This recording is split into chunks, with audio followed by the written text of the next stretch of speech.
ہمیں یاد ہے بچپن میں کراچی میں مہاجر زیادہ تھے،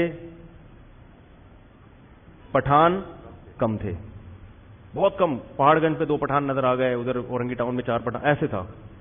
اب مشاہدہ ہے کہ پٹھانوں کی تعداد، ہمیں کوئی اس پہ اعتراض نہیں ہے، بڑھے، اللہ اور بڑھائے، مہاجروں کی بھی بڑھائے، پٹھانوں کی بھی بڑھائے، سب مسلمان ہیں، جس کی تعداد بڑھے.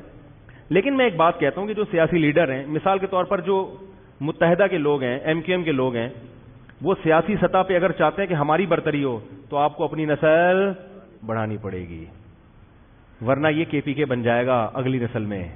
کیونکہ پٹھان کے 12 بچے پیدا ہو رہے ہیں اور مہاجروں کے 2-3 پیدا ہو رہے ہیں. تو آپ اگلے 20 سالوں میں یہ امید نہ رکھیں کہ پھر آپ یہاں سے جیتیں گے. یہ دنیا میں پتہ ہے، رپورٹ یہ ہے کہ بعض ممالک ایسے ہیں کہ انہوں نے فیملی پلاننگ پر عمل کیا، وہ ممالک ان کی اصل قومیں بالکل ختم ہو گئیں، وہ رہی نہیں ہے، ان کا نام و نشان ختم، دوسری قوموں کا ملک بن گیا وہ. یہ تاریخ اٹھا کے دیکھیں، آپ کو پتہ چلے گا.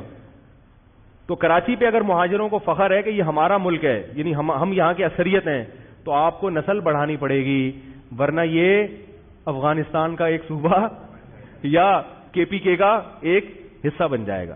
مجھے تو کوئی اعتراض نہیں بن جائے، لیکن جو سیاسی لوگ ہیں، ہمیں تو کوئی بھائی یہ بھی کلمہ پڑھتے ہیں وہ بھی کلمہ پڑھتے ہیں، تو کوئی بات نہیں، پٹھانوں کے ہاتھ میں آ جائے کوئی مسئلہ نہیں. لیکن جو سیاسی لوگ ہیں جو چاہتے ہیں کہ ہماری سیاسی برتری ہو، تو برتری کے لیے آپ کو اپنا گروتھ ریشو بڑھانا پڑے گا.